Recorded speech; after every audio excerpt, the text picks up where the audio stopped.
उनको नीतिमा हो संसार भुलेको किन हो जटकै धर्म भुलेको बिहान फुल फुली सदा झर्दैछ बिहान फुल फुली सदा झर्दैछ मान्छे चाहिँ मर्दैन जस्तै गर्दैछ मान्छे चाहिँ मर्दैन जस्तै गर्दैछ कहिले काखमा कहिले डोलामा कहिले काखमा कहिले डोलामा कहिले शङ्ख बजाउँदै जान्छन् खोलामा कहिले शङ्ख बजाउँदै जान्छन् खोलामा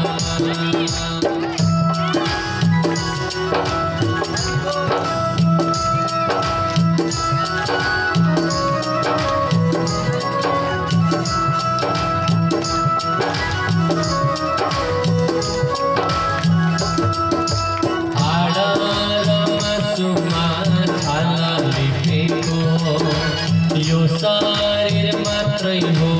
हामीले देखेको मको तिमीको छैन चिनेको मको तिमीको छैन चिनेको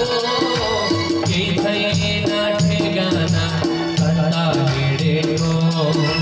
केही छैन ठेगाना कता हिँडेको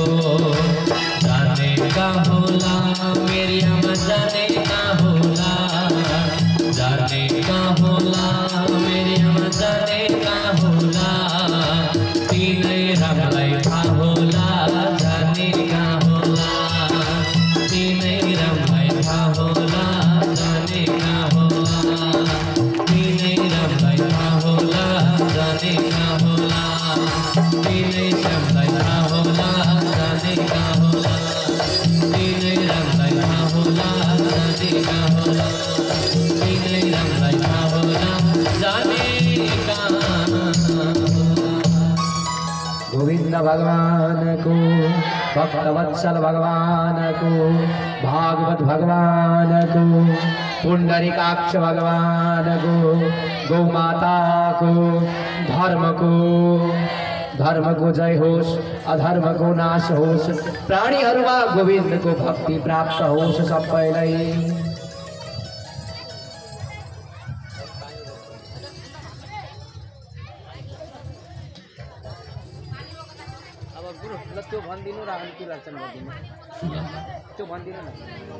हाम्रो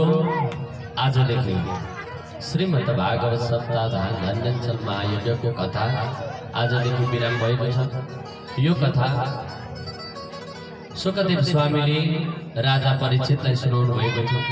7 दिनमा मर्ने जीव प्राणीहरूले के गर्नुपर्छ भन्नका निमित्त शुकदेव स्वामीले राजा परीक्षितलाई यो श्रीमद् भागवत सप्ताह सुनाउनु भएको थियो र 7 दिन भइसकेपछि आज राजा परीक्षितलाई तक्षक नाम गरेको सर्पले डसेर उहाँ परमधाम जानुभयो र भागवत हामीले जति भागवत सुन्यौं त्यस्तै भागवत शुकदेव स्वामीले राजा परीक्षितलाई सुनाएर उहाँले आफ्नो वैकुण्ठ लोक प्राप्त गर्नुभयो। हामीले पनि यस गाउँमा यो भागवत यहाँको माझमा हामीले श्रवण गरायौं। श्रवण गराउँदै जाँदा क्रममा गुरुजीबाट हामीबाट कलाकार मित्रबाट आयोजक टिमबाट यदि हाम्रा बाणीबाट हाम्रा तनले मनले कुनै पनि क्रियाकलापबाट हामीबाट यदि गल्ती भएको छ भने हामीलाई आफ्नो छोरा सम्झेर भाइ सम्झेर भाइ भतिजा सम्झेर माफ गरिदिनुहुन्छ भन्ने पूर्ण आशा राखेका छौँ। आज हाम्रो सञ्जय जी को निमन्त्रणालाई स्वीकार गरेर आज यहाँहरुको माझमा यो ठुलो भागवत यो महायज्ञ लागेको छ।